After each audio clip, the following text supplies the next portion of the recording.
देखिए, रावण रावण भी सीता मैया को भेष बदल के लेके आया था, हम्म। और उसका क्या परिणाम हुआ तो आपको पता है। और हर साल प्रतीकात्मक जलाया जाता है और बताया जाता है अहंकार का अंत कैसे होता है, रावण का अंत कैसे होता है। और भारतीय जनता पार्टी के कैबिनेट मंत्री संजय निषाद जी लगातार कह रहे हैं भारतीय जनता पार्टी में विभीषण है। तो ये लंका किसकी ढहने वाली है जो संजय निषाद जी कह रहे हैं? रावण रूप में हर साल किसको जलाया जाएगा? जैसे हिटलर का नाम कोई लेने वाला नहीं है आज के समय में, हिटलर का नाम कोई लेना पसंद नहीं करता, आने वाले समय में भारतीय जनता पार्टी का भी नाम नहीं लेगा, जिसका 80 में जन्म हुआ, 80 से पहले किसी दूसरे नाम से जानी जाती थी, उससे पहले किसी तीसरे नाम पे।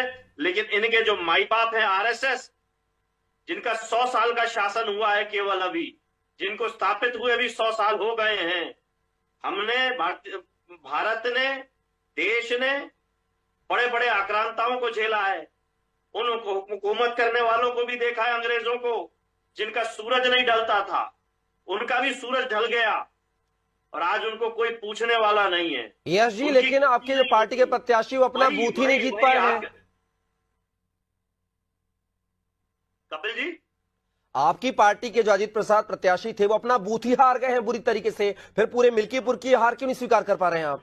मैं उन्हीं सब बातों का जवाब दे रहा हूं, उन्हीं सब बातों का जवाब। तो ये चुनावी हार जीत मायने नहीं रखती कपिल जी। जी, मायने रखता है लोकतंत्र मजबूत रहे। निर्वाचन आयोग की जो जिम्मेदारी है कि हर वोटर का वोट डले, बेहतर लोग निर्वाचित होकर के आए, चुनावी प्रक्रिया निष्पक्षता से हो, हर व्यक्ति को विश्वास हो कि मैंने मेरा वोट डाला है, वो ठगा नहीं गया, लूटा नहीं गया, चोरी नहीं हुआ। लेकिन चुनाव आयोग पे लगातार प्रश्न चिन्ह लग रहा है। सर्वाधिक प्रश्न चिन्ह लगाने वाली, कपिल जी मेरी बात पूरी हो जाने दीजिएगा, कम सर्वाधिक शब्दों में सर्वाधिक प्रश्न समय का चिन्ह भाव है, कम लगाने शब्दों वाली में। भारतीय जनता पार्टी, कपिल भाई मेरी बात पूरी हो जाने जी, दीजिए।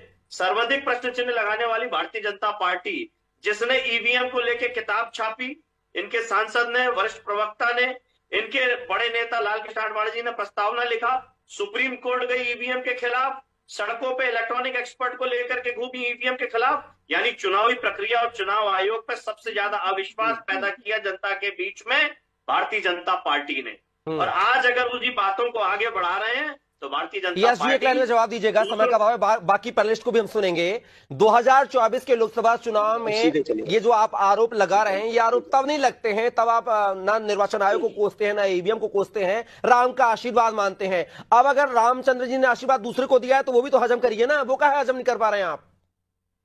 कपिल मिश्रा जी, जी, हम स्पष्ट कह रहे हैं, बहुत बधाई के पात्र हैं भारतीय जनता पार्टी और चुनाव आयोग का महागठबंधन महाविजय की, उनको बहुत बधाई।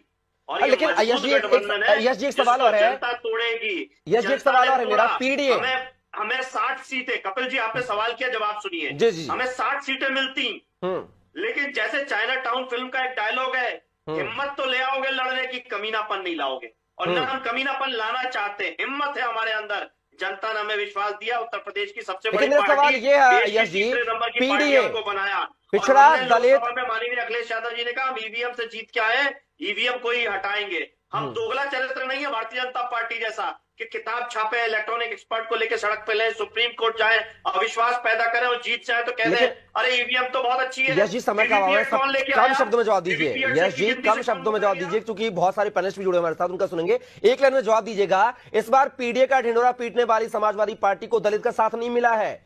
30,000 वोटर है मिल्कीपुर में, क्या वो साथ नहीं थे? वो चंद्रशेखर रावण की पार्टी के साथ जो प्रत्याशी हैं सूरज चौधरी, क्या उनके साथ गए हैं? क्या चूक रह गई है? एक लाइन में जवाब दीजिएगा, फिर मैं दूसरे का रुख करूंगा बीजेपी प्रवक्ता का। कपिल जी, जिस बात से मैंने शुरुआत की थी, अंत भी उसी बात से कह रहा हूं। भारतीय जनता पार्टी और चुनाव आयोग के महागठबंधन को महाविजय की बहुत बधाई। मजबूत महागठबंधन है चुनाव आयोग भारतीय जनता पार्टी का। जब तक ये मजबूती से रहेगा, निष्पक्ष चुनाव होना संभव नहीं है भारत में। समाजवादी पार्टी कितनी लंबी जांच करेंगे, कितनी लंबी जांच करेंगे? डीएनए हो चुका, झूठ मत परोसिए, झूठ मत परोसिए, झूठ मत परोसिए।